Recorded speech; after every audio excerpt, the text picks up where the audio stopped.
Feeling like a stripper when I'm looking in the mirror. I be slapping on that ass, getting thicker and thicker. I don't see nobody else. Excuse me while I feel myself. Hey everyone, and welcome to another episode of Fasleh Podcast. This episode we're going to be talking about fat shaming, body positivity, and destigmatization and liberation. So we've got with us today Alia, T, Layla, and Nate, and I'm Yasmin. So if you want, we can start off with like a little round of intros, why you were interested in this topic, and then we'll kind of get into the questions and conversations. I'm Alia, and I was interested to talk about this topic because I think with some of you, we started talking about it on Facebook, and then Yasmin, you suggested, why don't we put it in a podcast? And I think maybe it's the first time to have a discussion with multiple people about this topic. So I'm very curious what all your experiences were, if they were similar, if they were different, and how you dealt with them, and just sharing ideas. Yeah. I'm T, and I guess it's mostly personal experiences that bring me here. And sharing them with you guys and hearing, your own personal experiences with all of this. So I'm really happy to be here. My name is Layla. I'm interested just because I've been having this conversation with a lot of different friends over, forever. And I always think that's really nice, interesting things come up, and it's very hard to kind of pin them down and to document them and stuff. And I feel like it's a conversation that I've had with close friends that have made me feel so much better about my body and about the way that I navigate my body. And so I feel like it's a conversation that some people don't get the chance to have with other people who also have been fat shamed. So I think it's good for us to talk, and it's good for us to have this conversation with other people who are listening. So that would be nice. Hi, it's Nate, and I'm here because it's something that I go through on a daily basis, and it's something that has affected me deeply, and I want to do something about it. I want to get the conversation going from somewhere. Thank you so much, and I'm really excited to have this conversation with all of you, particularly because I feel like so much of the activism of the literature is really Western-centric. So I'm specifically excited to kind of put this on a platform that is in the Arab context, that's in the Lebanese context, and that kind of takes those, centers those experiences. So to start off, T, you shared an article that is called Why Fat is Not a Bad Word, and it's about destigmatizing the term fat and about destigmatizing fatness. I mean, considering the medicalization of fatness, but also the moralization of it. So you mentioned both of those things in the article. Can we talk a little bit more about that, starting at the basis, which is the word itself and how it's sort of used as a marker? I think personally I still struggle with the word because maybe I've internalized that it's a bad word. So I get the argument logically, but I think maybe it would still be something that hurt me if someone called me fat, even though I know it's something true. I think it's also the intention behind the word that, that's important to take into account. Like if you just said that you would get upset if someone called you fat, and I think maybe knowing that the intention or the sort of idea behind it is a bad idea is what makes it hurtful more than the actual word itself. Alia, if you came and said, well, you're a fat person, I would take it hardly from you because, I know you don't mean it in a malicious way, but if some random guy in the street comes and catcalls me and goes Yabara, I don't know, you're fat or whatever it is, I'd get really offended because I know that he's not being nice or he's not being realistic, he's being mean and degrading. Yeah, I think maybe that articulates what I'm feeling much better. Is because I know that most times it's not coming from a good place, that word still feels offensive to me. But I think, just like you said, if we heard it in a more neutral setting, if we stripped it of the meaning that we've attached to it, it wouldn't be as hurtful. I think also here and at least Lebanon, it's really so people find it so offensive that if you say, somebody called me fat, they go like, of course you're not fat. It's also doubly offensive, Right. because that's not the issue.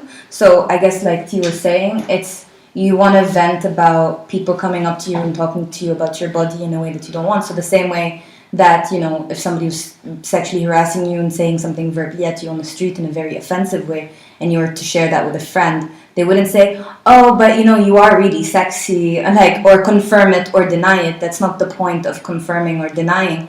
And so I think fat falls into a different place than other things that you get called on the street, because people want to defend you from being called fat right away. And that's a bit more offensive, because you're like, no, I know what my body looks like, and you know, whether or not we want to call that fat is besides the point. But the fact that you want to move it away from fat so quickly so that I don't get called that, I find that offensive.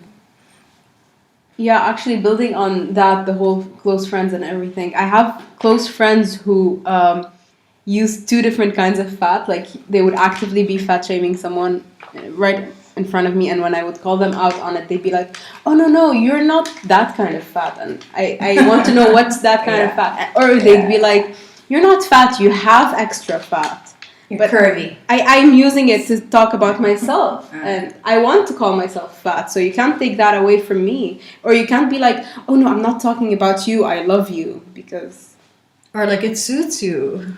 But Yeah. on them, it doesn't suit them. I don't get it. Why would it suit them, right? I think another thing is, in a lot of like Facebook circles or whatever that are centered on fat organizing or fat activism or body positivity or what have you, the ones that are based in the US, I've noticed, kind of organize it around your clothes size. So like if you're a size 14, you're not considered fat. If you're like above a size 18, that's, you know, you're allowed to use that word.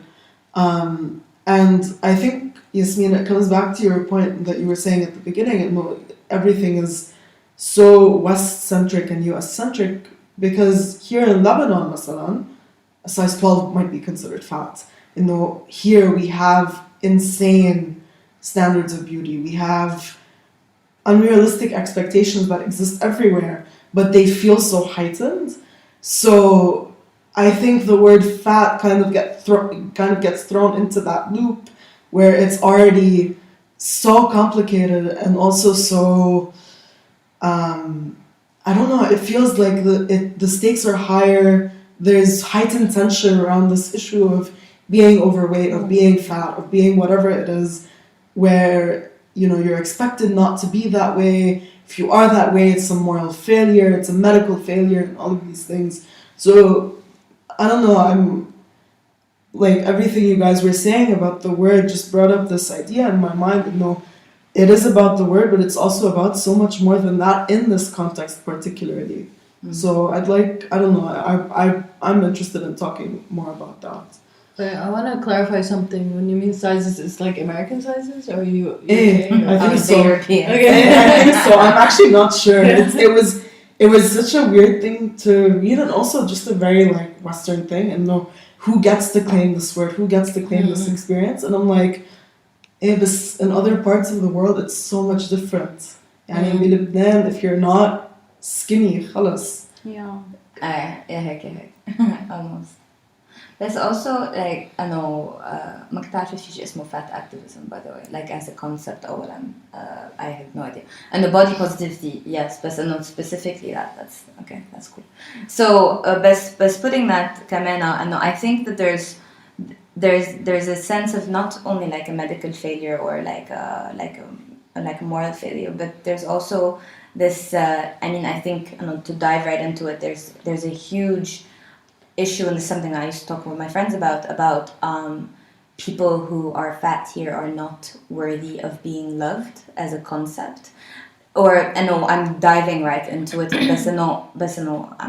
I'll reach to that in the sense that people find it strange when somebody who's fat says that they're in a relationship, or they're happy with somebody, or they've had sex, or they like what they're wearing today. So there's a sense, يعني people, يعني it's an enigma باللبنانese يعني society when somebody who's fat says, like I'm looking for contraception, like what do you think I should be on? Like عن جد you see a perplexed look on people's face. And so I was having a conversation with a friend of mine, and she was saying that she moved away for a while and then she came back here, and she was saying that here she feels like it's impossible to be loved by many Lebanese like guys specifically, or guys who are here, because they can't even fathom it, which I think, and I know is true as well. Yeah, I want to add to that, because like I feel like that narrative is very much told to me by my family, actually. Like my dad is always like, how are you gonna find a husband if you're fat? And like even once I told him, Dad, like literally I have no problem getting dates or anything like that, and he was like, yeah, but they probably choose you after the skinny girls rejected them. Which was so horrible, because actually that thought never entered my mind.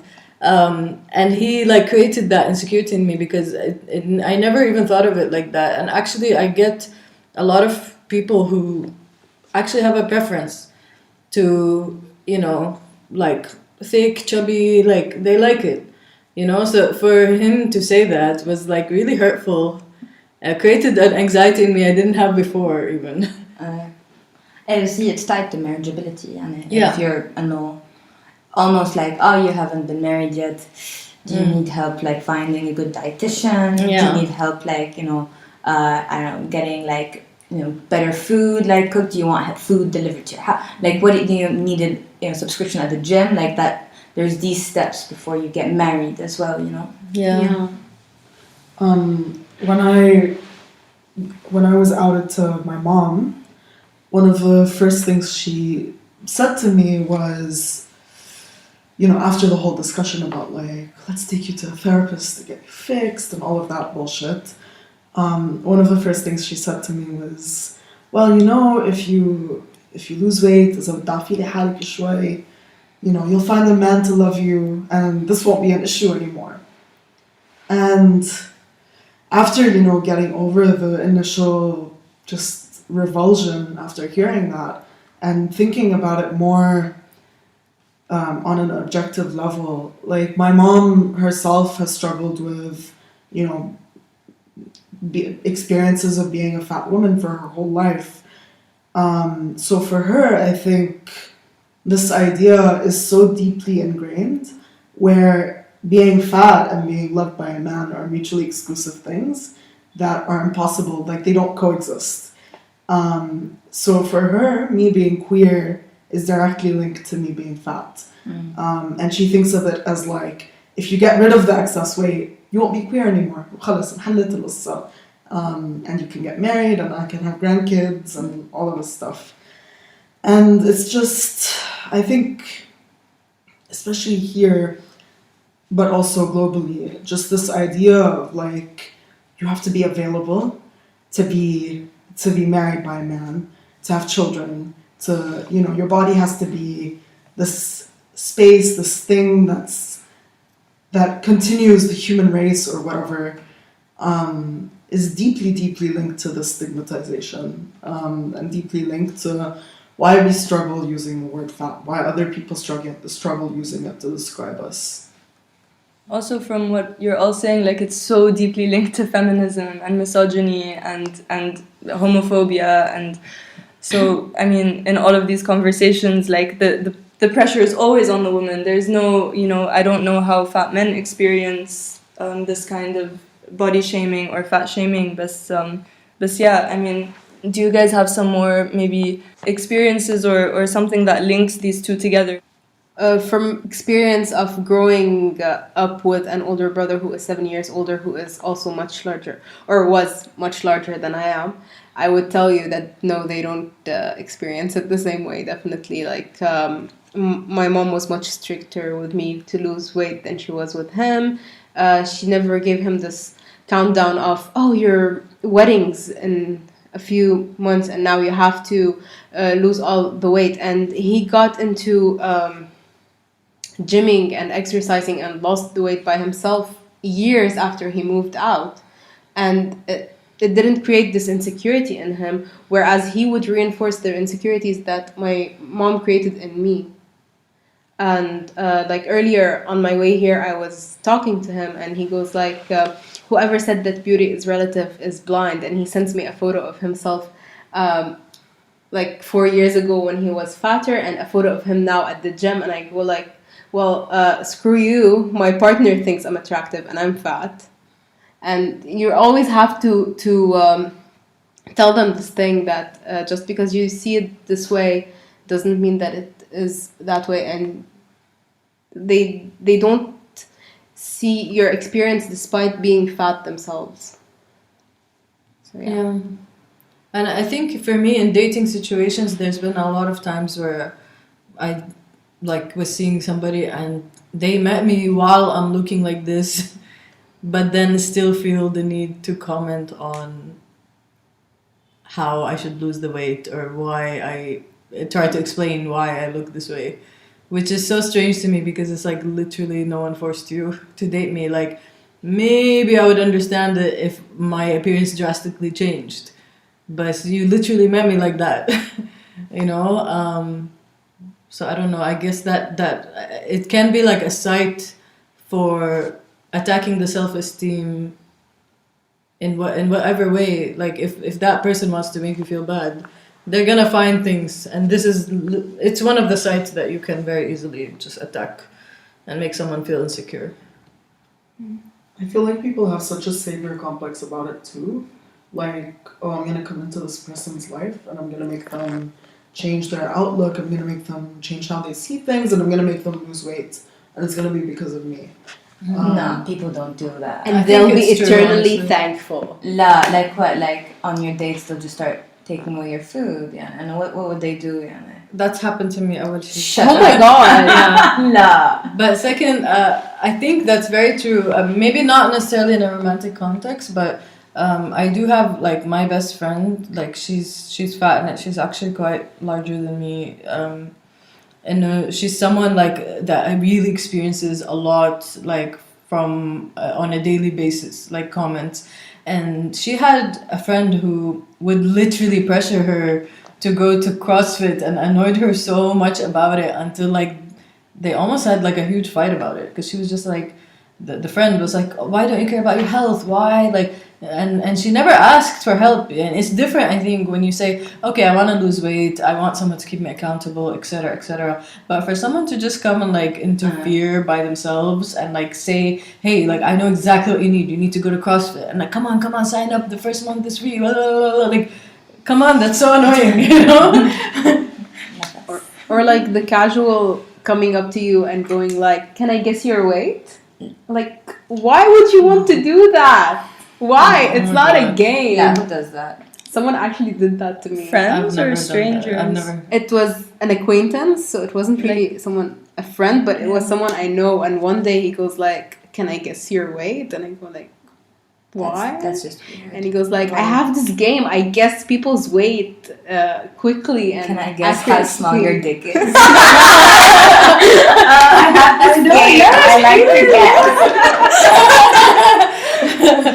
And actually, I used to, this was like a jerk reflex when I was younger, and like a lot of guys at school would like make comments. And no, actually, when I was getting a little bit older, so it's towards the end of college, and the first thing I would just point at is like male pattern baldness, which is, by the way, it's a real trick. Like if a guy is saying something about your weight, like sometimes I don't even respond about the weight. I go like, are you losing a little bit of hair right there? And I swear that لا بيصير في إنه self-conscious level يعني إنه you know it's very difficult, like they really go somewhere all on their own and you just kind of sit there and you just watch them just like spiraling. It's actually really, really funny.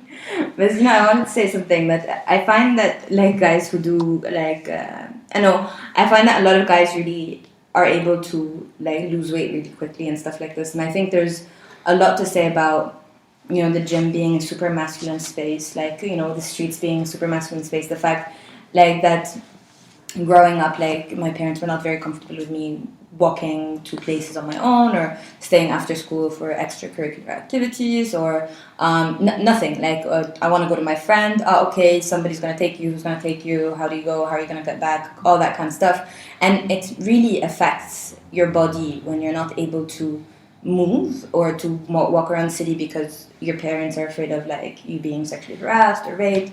And then more so also, you know, when you do go to the gym and there's this male gaze all over the place and like, and it's a strange feeling because you're going to the gym and you go like, okay, I feel like I need to lose weight to go to the gym so that I can be at the gym. And that's a really strange idea. And then you go like, there's something really wrong with that. Just to even think that. Mm-hmm. Yeah, there's a really strong movement on social media of people taking photos of fat people at the gym. If you don't want people to be fat, let them exercise. And if you don't want people to exercise while they're being fat, well, you're contradicting yourself because you told us to exercise. Yeah, that's horrible.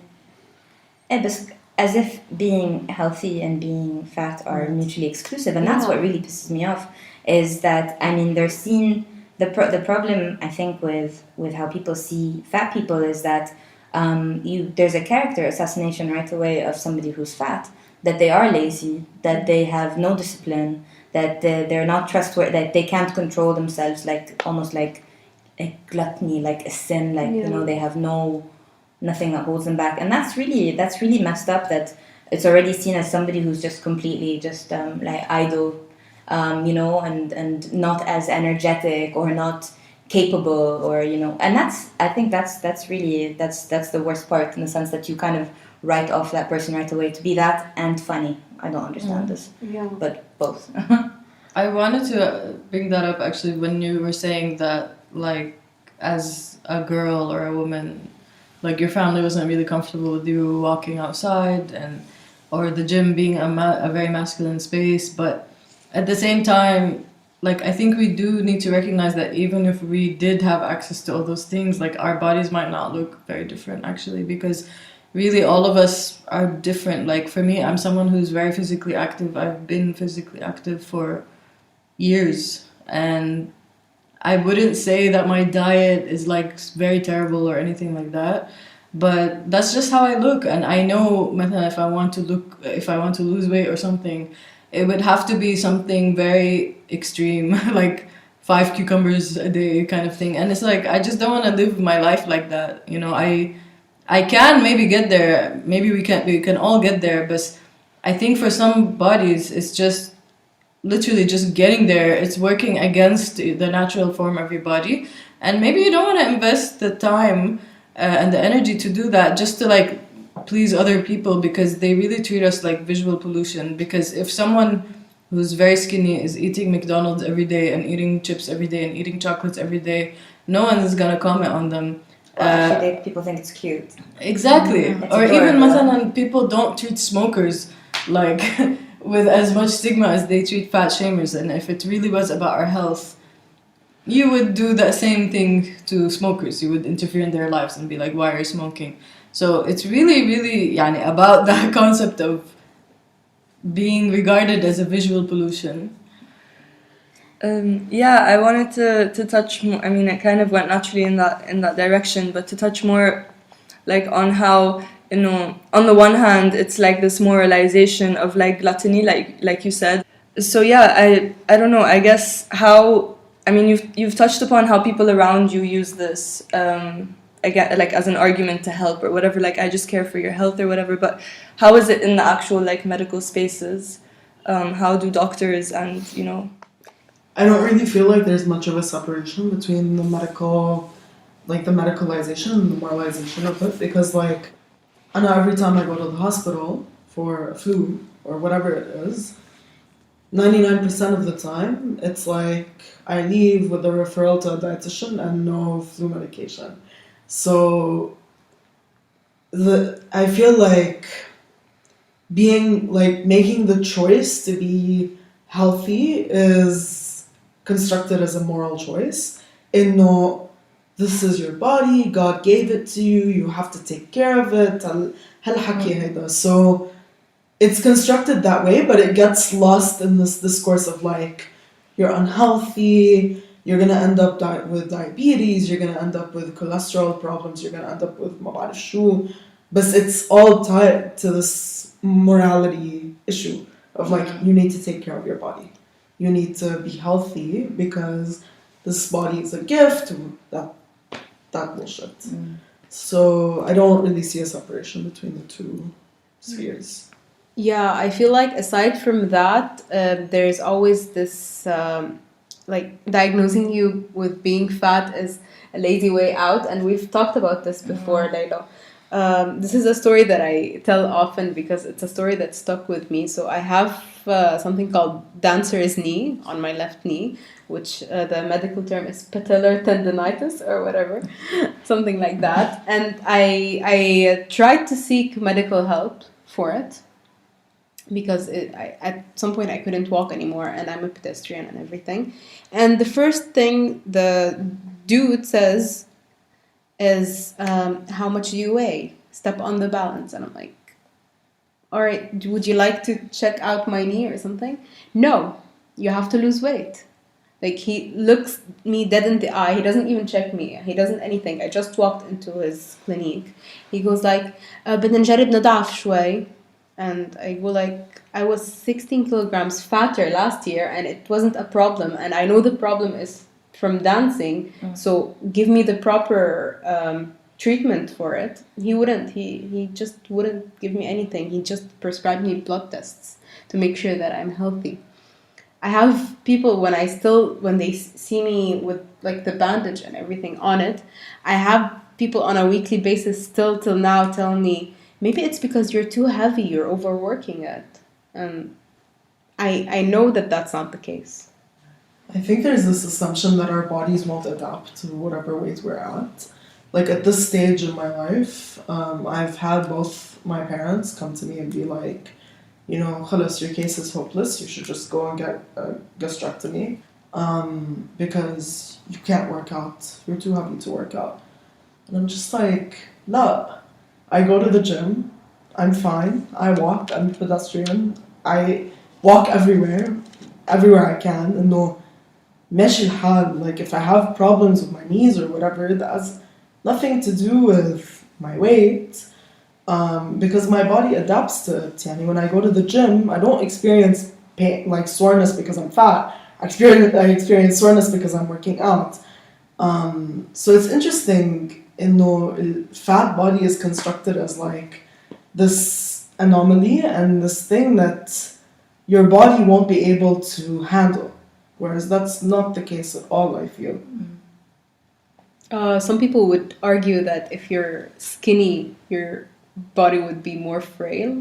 And I've had that even, like, I've had people defend this argument by telling me, oh, don't worry, you have an advantage being fat because your body's more resilient. Whereas if you were a dancer who is too skinny, your body would be too frail. It wouldn't handle all this. It's condescending. Like, people really need to get over that. But كمان there is a skinny uppity about these things, يعني شوي.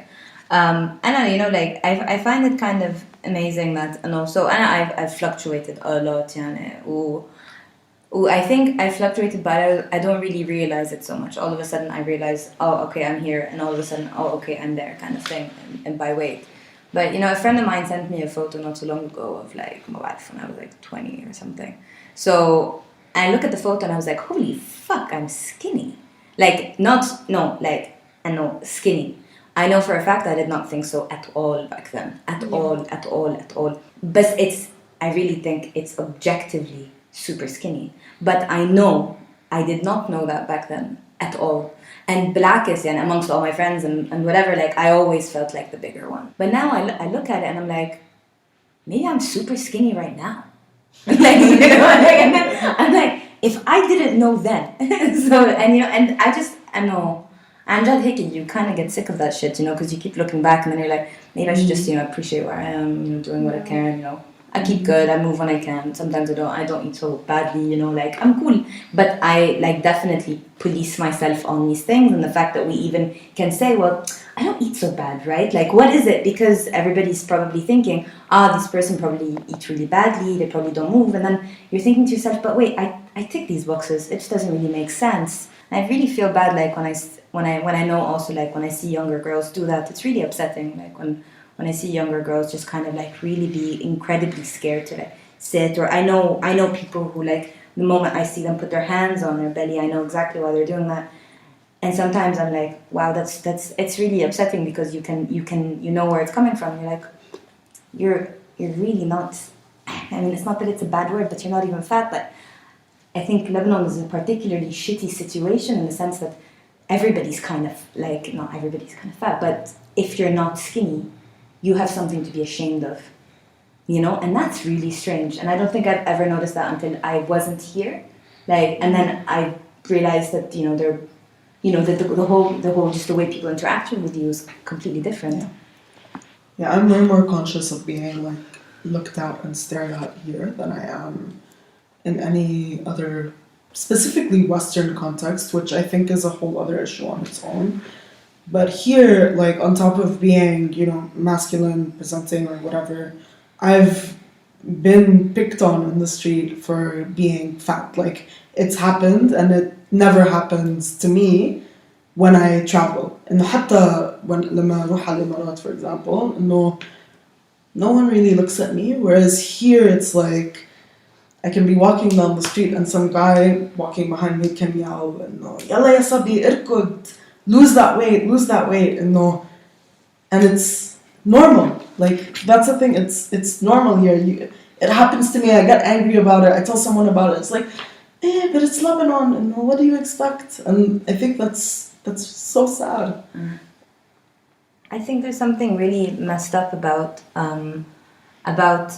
specifically like women or people who are assigned also female at birth are considered particularly it's not so much about respectability, but you're not going to go in too many places, right? Mm-hmm. And so even if you're hetero, you're less likely to be desirable for marriage, or if you are, it's because you're less likely to fool around or to cheat, because less people want you, so you automatically become more loyal. So there's that kind of thing. And then there's also this other bit where I've known lots of women who have not been able to get promoted because they are fat, because employers don't want fat women to be dealing with clients, because you want somebody who looks good, who's selling whatever it is that you're selling for you, and having and especially having also more masculine presenting women or gender queer and fat. And no, I know so many people who've been working in the same place for 15-20 years and doing really well, top of their place, but they just are not allowed to really represent whatever the company. And I also heard from a friend a really terrible thing as well, because she knows a friend of hers who's trans, and she's afraid to do any kind of gender affirming therapies to kind of feminize her body further, because she thinks women should be skinny and she's not skinny yet. And so she's pausing on some of her transitioning just because she's not woman yet and women are skinny. And this is really multi-layered bullshit that all women queer and trans and cis and whatever and straight and hetero women are completely fucked by this fat shit. There's this fat Gail May standards, and that's where I'm thinking, okay, I don't care about the gym being accessible to me or not, but I do want to be in a space where I can be comfortable, right? So it doesn't matter about kind of making the excuses, but it would be nice to not have these barriers of exercising, of being promoted, of being walking, or of just, identifying comfortably around people without them shaming me for not being femme enough because I'm too fat to be femme. There's something really where femme is basically associated with skinniness.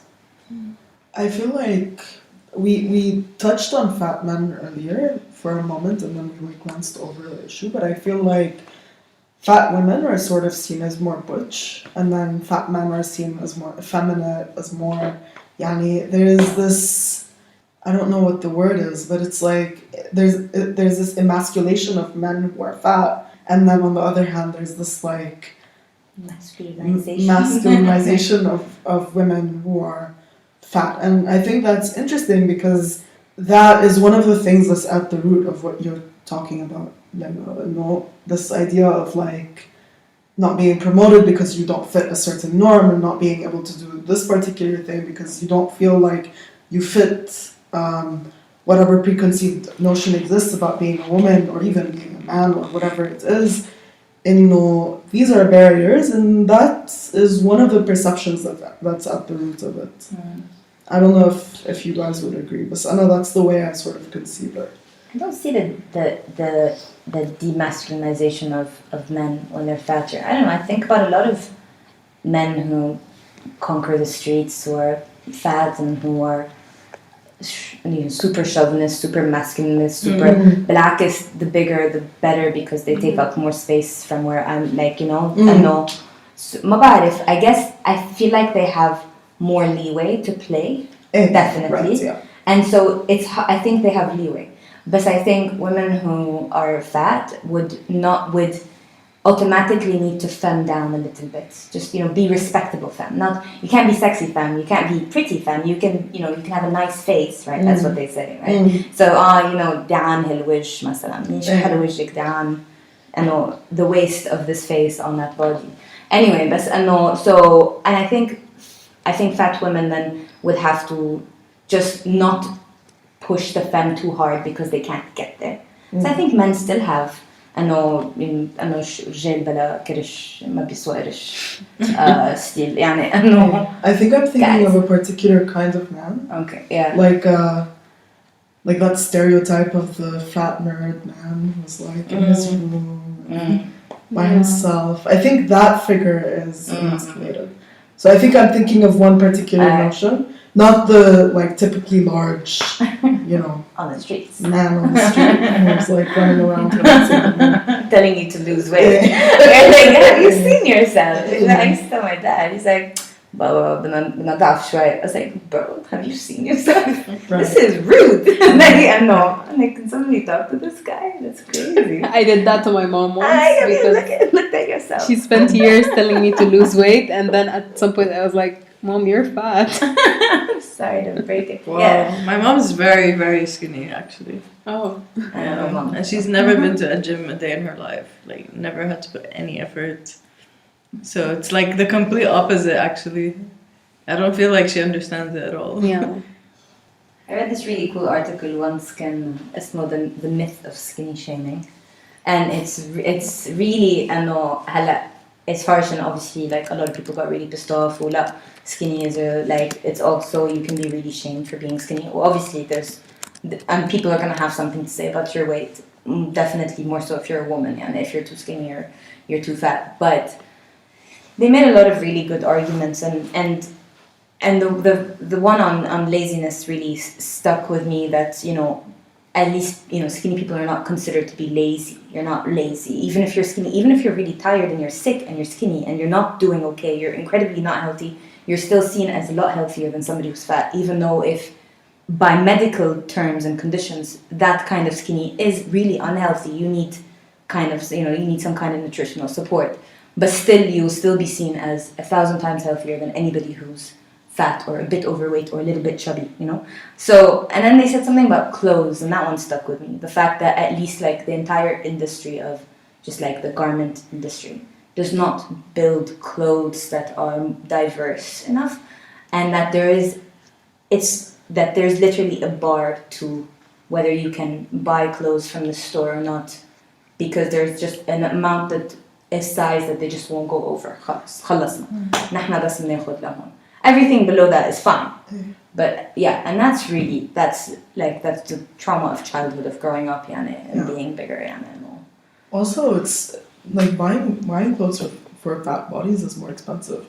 I think that's something that kind of gets glossed over, is like, I can't walk into H&M and buy stuff from there because they don't like they don't make clothes for my size, so I have to go somewhere like Marks and Spencer, which well, she is apparently like, you should boycott it, blah blah blah, which I can't do because that's one of the few places I can go where I can get clothes, undergarments, what have you.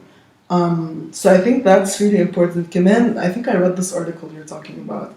It's just like, I know I agree that skinny shaming is not entirely a myth in the sense that, you know, women can be shamed for being skinny, but it's not institutionalized in the same way. It's not like you can get skipped over for a promotion because you're skinny, or you can be mistreated in a hospital because you're skinny. Like if you're skinny and you walk into the hospital and say, well, أنا مرشحة, you know, أعطوني دواء, بيعطوكي دواء, and you know, خلاص, end of story. Whereas if I walk into a hospital and be like, أنا مرشحة, أعطوني دواء, I leave with a referral to a dietitian. So people miss that as well, I feel, or they just don't want to engage with that idea and know whether it's media, whether it's medicine, whether it's all of these other things.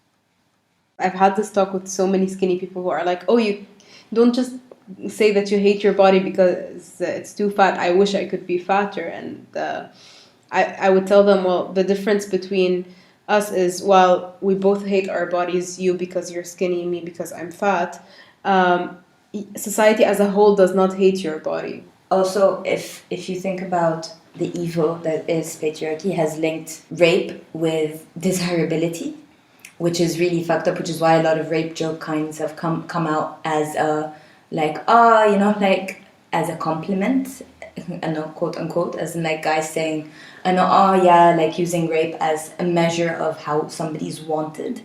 And that's really fucked up because in that it also gets translated that fat women can't be raped because they're not desirable, as if rape has anything to do with desirability. So that's also streamlined, right? That people would fuck the popo, but not the cops would not believe somebody's fat. In fact, they would kind of mock and not as if that's possible. Right. So one more thing I wanted to touch upon is the article that you sent on the group that we were chatting on, Alia, about, it was titled, You Do Not Need to Love Your Body, and it kind of posited this idea of body neutrality. It was basically about, you don't have to love your body or hate your body. You don't have to anything your body. You can just be neutral about your body. Because people, especially men, or more, men, especially cis men, don't really think about their bodies the way that women do. They don't anything their body. It's just not really a topic of concern.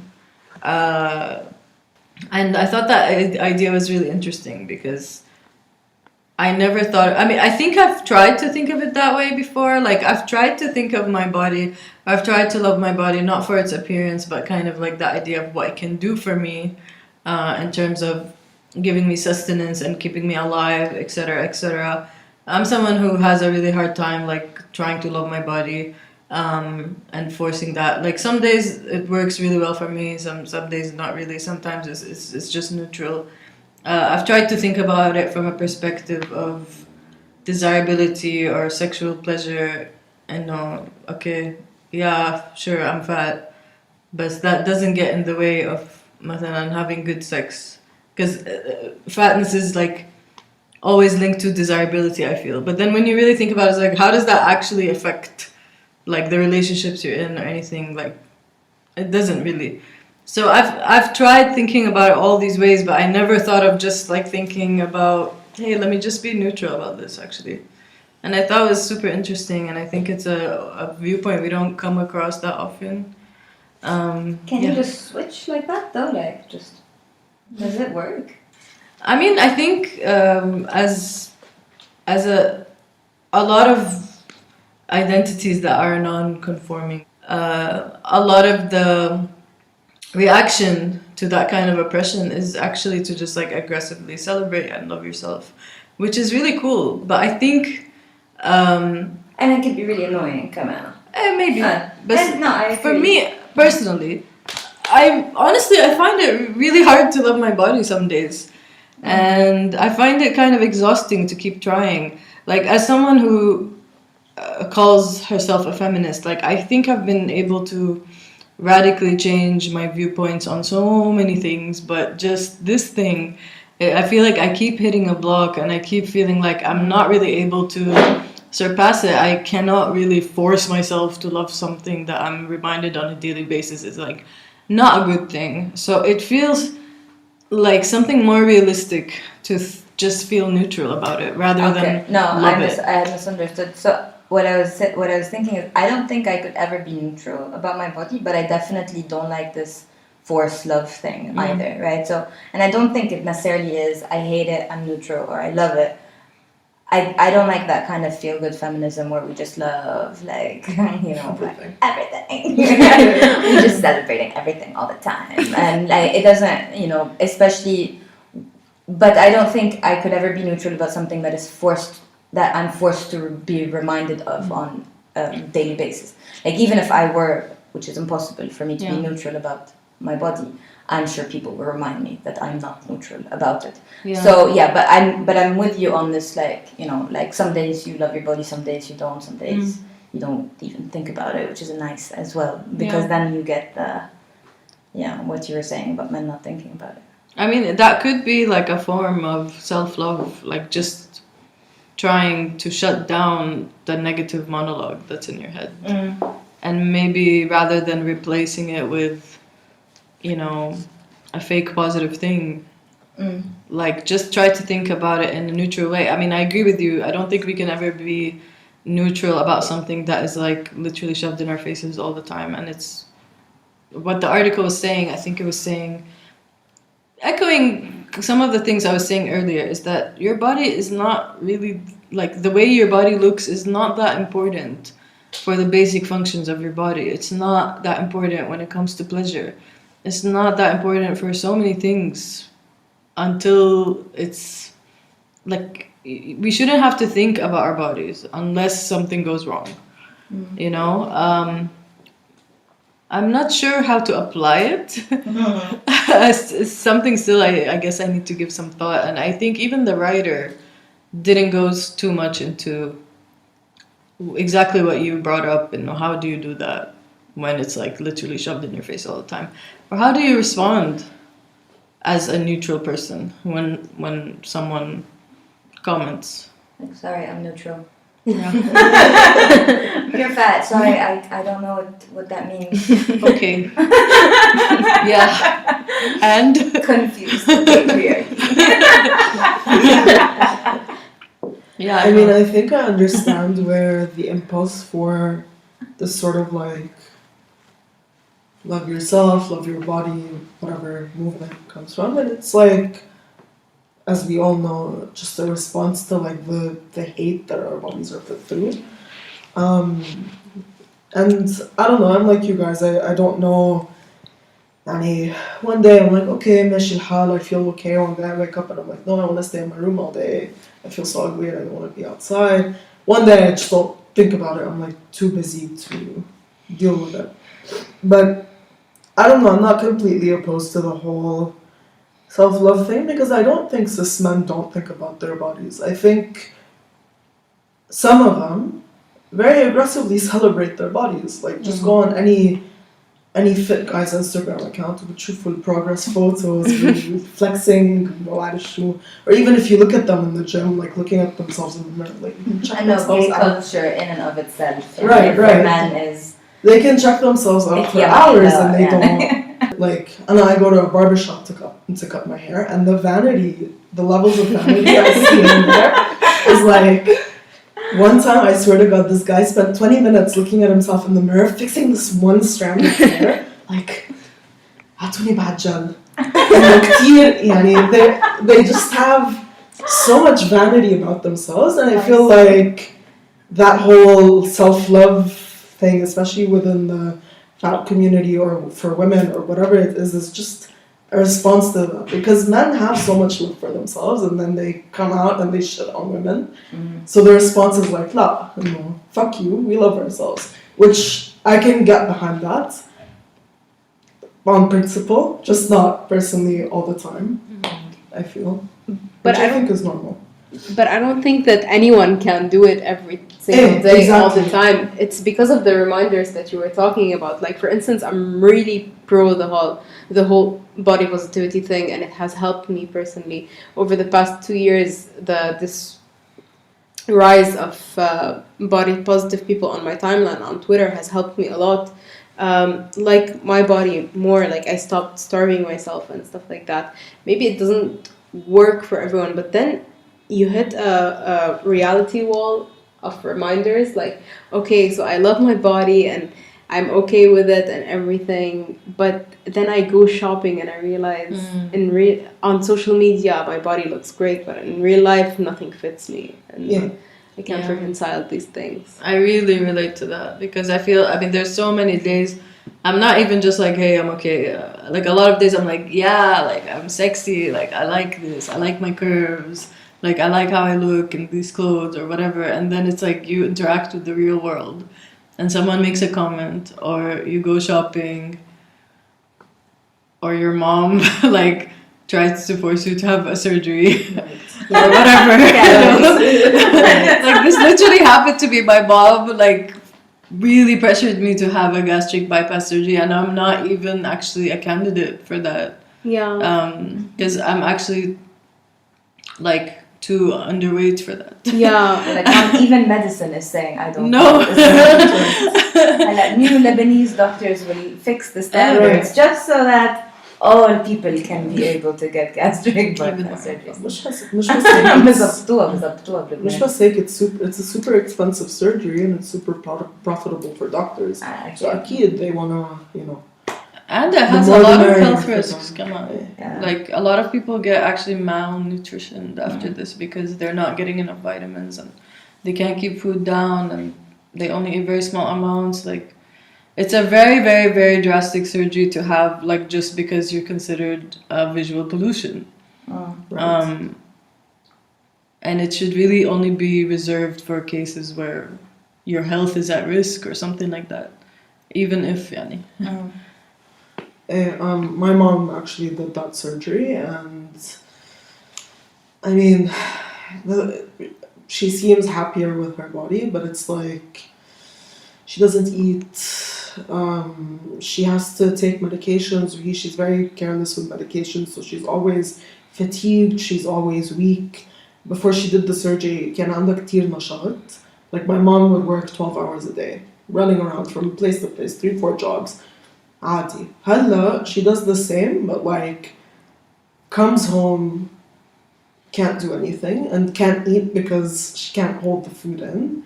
So it's way too much for a payoff of what, you know, people like your body more.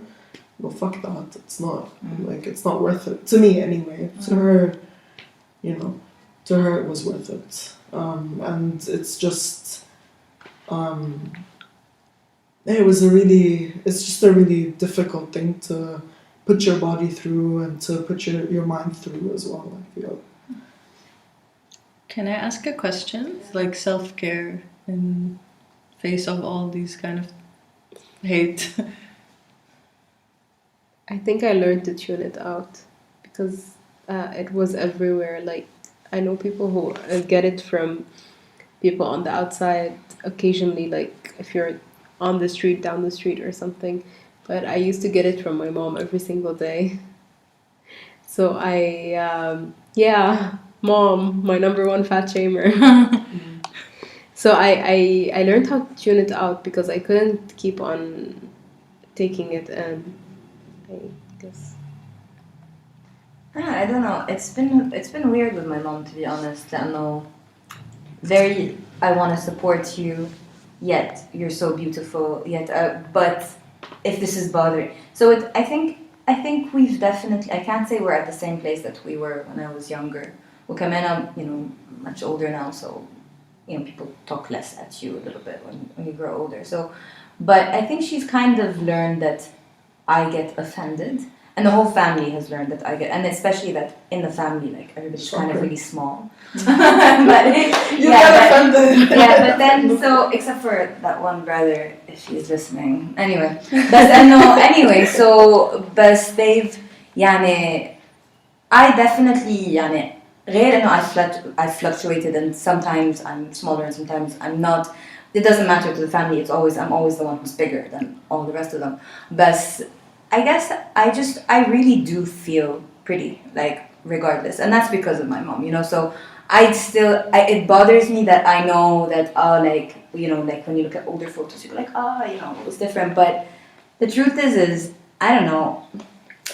I definitely my self-care is that I really do like what I look like, to be honest, yeah, and it's because, you know, I'm around people who I think are really beautiful, and I don't see ugly as well. Like I don't understand that, and I don't understand the beauty standard. So I really hate when people talk about people in pretty and ugly standards, because I just find like I really find so many things, so many people so pretty, you know. So ما بستوعب حتى.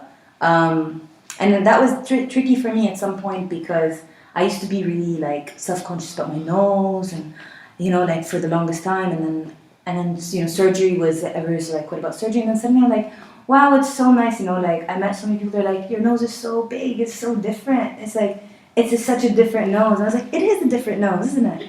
I have it, nobody else has this nose. I don't know what happened. And then it's just I don't know, I guess it's also seeing so many fat people wear fat so beautifully, that is really kind of like, and so attractive, and so like, that I'm like, okay, like you're bigger than I am, and you, like, you are gorgeous, and for me, like, it's just that kind of comfort is something I'm really also attracted to, and I like to see that in myself, so I think it was that.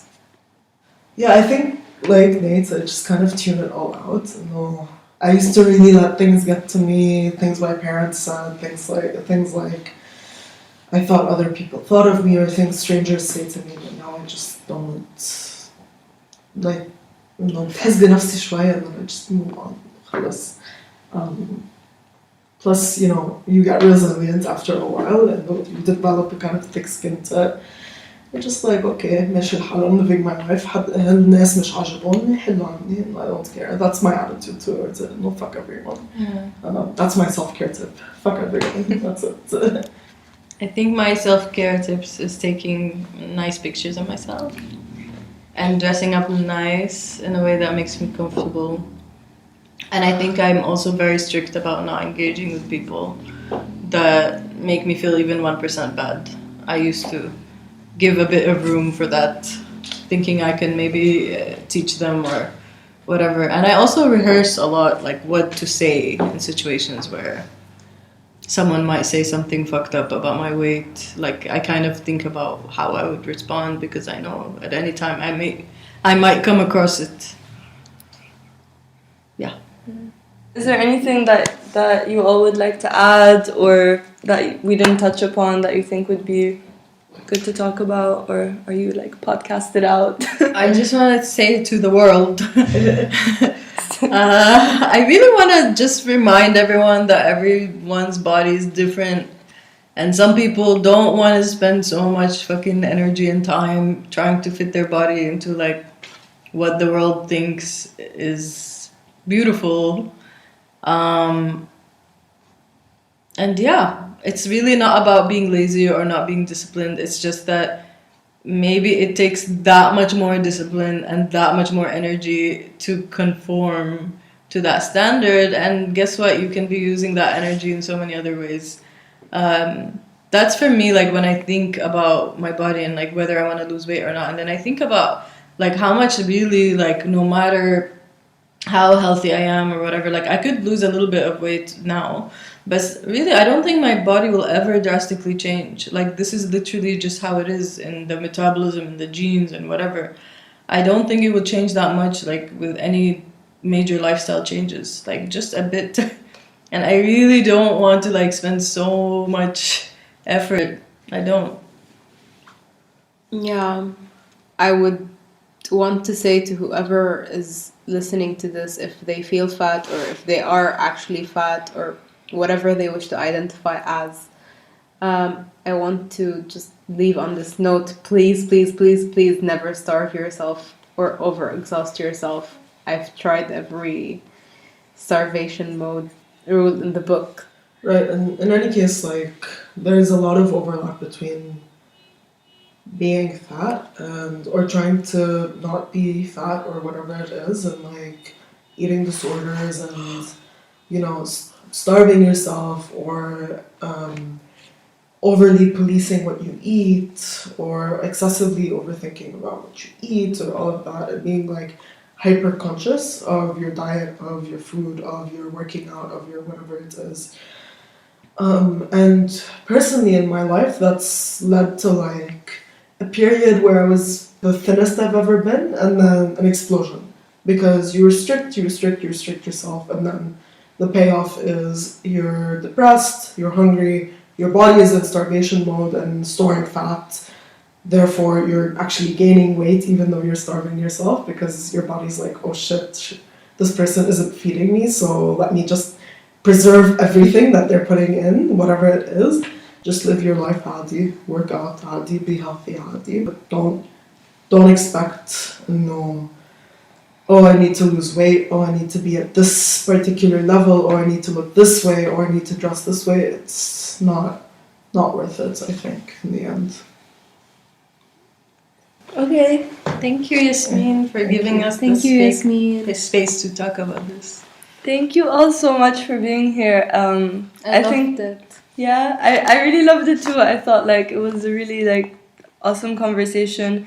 So I just want to say that all the articles we mentioned will be in the link of the podcast for any listeners interested to read. Please do leave your thoughts and comments, and thank you all so much for being here and talking with me about this. Thank you, Yasmin. Mirror, mirror